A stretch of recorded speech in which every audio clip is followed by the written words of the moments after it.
Bonjour Kevin, bonjour à toutes et à tous.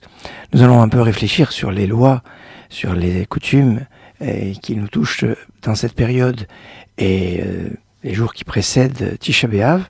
Et bon, tout le monde, on connaît l'interdiction, l'habitude de ne pas manger de viande. Moins connue est celle d'interdire aussi le vin, qui vont en général ensemble.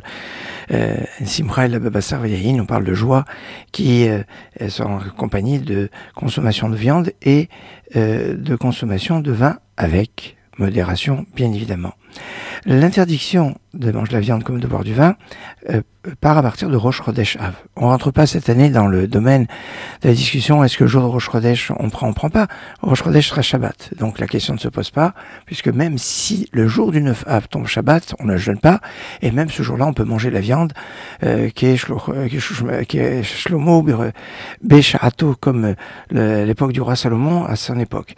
Donc la question ne se pose pas pour Rosh Chodesh. Mais après Rosh Chodesh, donc à partir du Motzei Shabbat 26 août, eh bien on aura donc la restriction de ne pas boire de vin, que le vin. Alors les autres alcools ne sont pas interdits, mais toujours à consommer avec modération, bien évidemment. Mais ce qui est interdit, c'est le vin et jus de raisin. Il y a une tradition à Jérusalem, qui est bon de savoir, qui est assez coulant, on pourrait dire, sur la question, et qui autorise de boire du vin même dans cette semaine. L'usage dans les communautés séfarades et surtout ashkénazes est d'interdire le vin dans cette période. Toutefois, pour la Havdalah, on va voir une première Havdalah à la sortie du Shabbat, donc 1er Av, 26 juillet, et donc à la sortie du Shabbat, il faudra faire l'Havdalah.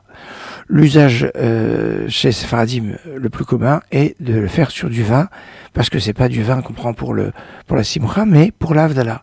Dans les communautés ashkénazes, beaucoup prennent le vin, mais certains préfèrent prendre soit de la bière, soit, s'ils prennent sur du vin, de faire boire, alors ce ne serait pas sur du vin, dans ce cas-là, ce sera sur du jus de raisin, bien évidemment, de faire boire un enfant, parce que pour ne pas que l'adulte boive.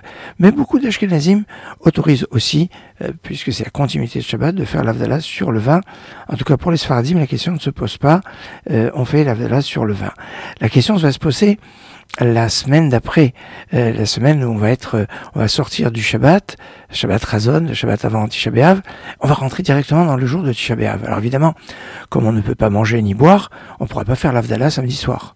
On la fera toutefois, le texte de Havdalah qu'on fait comme tous les samedis soirs dans la prière, à Tacholan Tanu, dans la première bénédiction de la Mida donc des jours de semaine, on a un rajout qui est donc une Havdalah, qu'on fera très attention à le faire, à ne pas l'oublier, parce qu'habituellement si on l'oublie, on recommence pas, mais là comme on va avoir un moment avant de faire l'Havdalah, eh bien on sera particulièrement attentif pour ne pas rater le Atachonan Tanu qu'il y a dans la Mida.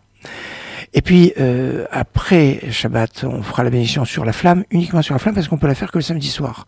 Et si on l'a pas fait à ce moment-là, ça sera perdu. Bessamim, on laissera de côté, sur les herbes, les aromatiques, les herbes aromatiques ou les aromates, comme vous voulez. Et l'Havdalah en elle-même se fera dimanche soir à la sortie du jeûne. Eh oui, on pourra pas manger avant d'avoir fait la Havdalah.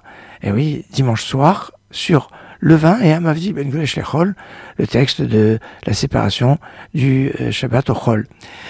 On la fera donc samedi soir, et donc ça va conférer cette année à ce jour de Tisha B'Av un caractère un peu particulier, parce qu'en général on fait une Havdalah qui est à la sortie des jours de fête, et alors là on fait pas l'Havdalah parce que c'est un jour de Tisha B'Av, mais parce qu'on n'a pas pu la faire Motzei Shabbat, on n'a pas pu la faire samedi soir, et c'est donc la Havdalah de samedi soir qui est reportée au dimanche soir. Toujours est-il que on a un Tisha B'Av qui se termine avec une Havdalah. Alors ça donne à réfléchir, surtout qu'on dit que Kara Alay Moed, le jour de Tisha B'Av est appelé Moed, fête.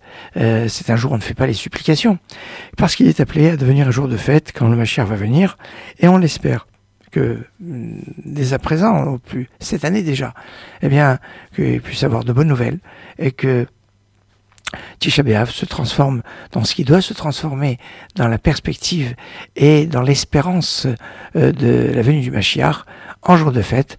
Excellente journée.